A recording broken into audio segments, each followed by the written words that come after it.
In 5th century Istanbul, or Constantinople as it was known then, there were no televisions, tablets, or even photographs.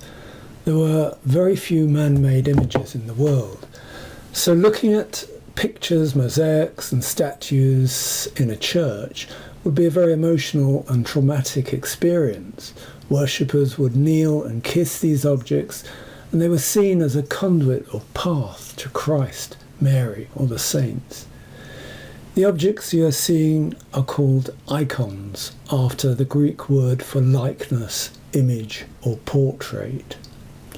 A particular form of icon was called a Pantocrator, a word deriving from the Greek meaning all-powerful or ruler of the world. This particular icon was found in Saint Katerina's monastery in Sinai, in the middle of a desert.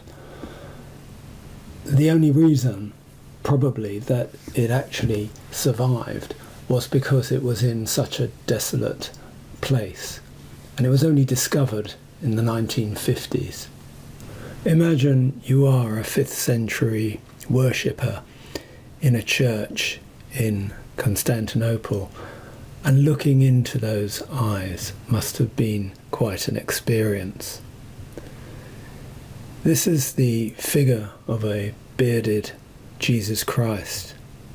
He looks at you with a delicate right hand, which is raised in a blessing, and he carries a richly ornamented book of the Gospels in his left hand. There are some other elements. Firstly, the halo is quite large and made of gold. Secondly, there are buildings at the back suggesting that he is in the open air, possibly giving a sermon. On the top left and right corners there are stars which are 8-pointed and might refer to the 8th day when Christ was resurrected.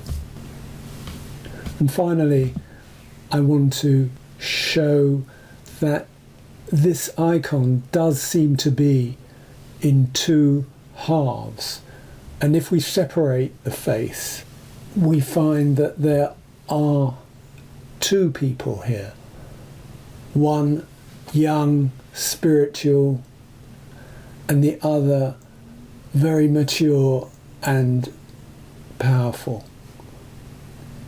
This displays a belief of the early church of the dual nature of Christ, both divine and human.